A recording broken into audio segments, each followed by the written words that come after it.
पूरे देश में रमजान का पाक महीना बड़ी हकीकत के साथ तमाम मुस्लिम समाज के लोग रोजा रखकर इबादत कर रहे हैं।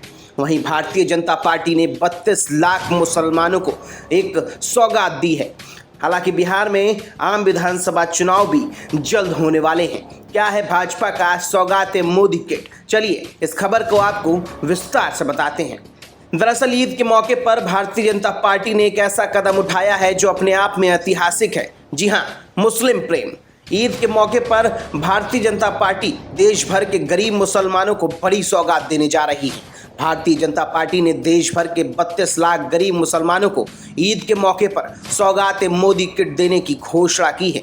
यह अभियान भाजपा अल्पसंख्यक मोर्चा द्वारा चलाया जाएगा, जिसके तहत 32,000 पार्टी पदाधिकारी 32,000 मस्जिदों में संपर्क करेंगे।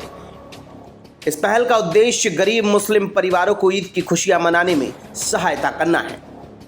वहीं सौगात मोदी को लेकर समाजवादी पार्टी के प्रमुख अखिलेश यादव ने भी बयान दिया है। उन्होंने कहा कि समाजवादियों का हमेशा यही पक्ष रहा है कि सभी त्योहार मनाने चाहिए, चाहे वो किसी भी धर्म के हों। अखिलेश ने आगे कहा कि भाजपा को अगर वोट मिल रहा है तो वो कुछ भी करने को तैयार हो जाते हैं।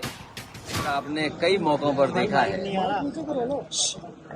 बीजेपी और बीजेपी के खासकर खास लोग जो इतने सम्मान के साथ, इतने प्रेम के साथ त्योहार अगर मनाना चाहते हैं तो सभी त्योहार मनाने चाहिए। समाजवादियों का हमेशा ये पक्ष रहा है कि सभी त्योहार मनाने चाहिए, किसी भी धर्म के हों।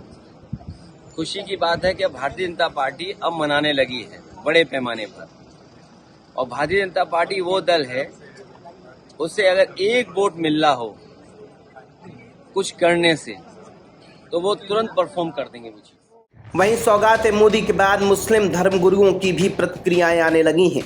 वहीं शिया धर्मगुरु याकूब अब्बास ने इस काम की सराहना की। ईद के मौके पर 32 लाख मुसलमानों को सौगात मोदी किट जो दी जा रही है, ये बहुत अच्छी पहल है और इससे मुल्क के अंदर आपसी भाईचारा, आपसी एकता का संदेश जाएगा कि प्रधानमंत्री मुल्क के सबसे बड़े इंसान 32 लाख मुसलमानों को सौगात दे रहे हैं। तो उससे प्रेरणा लेके और भी जो मंत्री हैं, जो सांसद हैं, विधायक हैं, वो भी इसी सौगात मोदी किट की तरह उनको भी चाहिए तो इसी तरह की सौगात अपने मुसलमान भाइयों को दे। इससे बड़ी अच्छी पहल होगी। और वो छोटे नेता जो भड़काऊ बयान देते हैं जिससे हिंदू और मुसलमानों के बीच में एक खाई और एक नफरत पनपती है, तो इससे वो नफरत को पूरी तरीके से विराम लगेगा और वो नफरत ख़त्म होगी। और मेरे ख्याल से ये जो सौगात मोदी किट है, ये पूरी तरीके से एक मोहब्बत की दीवार हिंदू और मुसलमानों में उठाने की बात हो रही है। मैं मोदी जी को बाकायदा इस काम के लिए ऑल इंडिया शिया फसला बोर्ड के हवाले से बधाई देता हूँ। जाहिर है देश भर में रमजान के मौके पर भाजपा की तरफ से सौगात मोदी किट से सियासत और भी गर्म हो गई है। अब देखना होगा कि भाजपा का ये मुस्लिम प्रेम कितना अमली जामा पहनता है। Bureau report, the leader Hindi.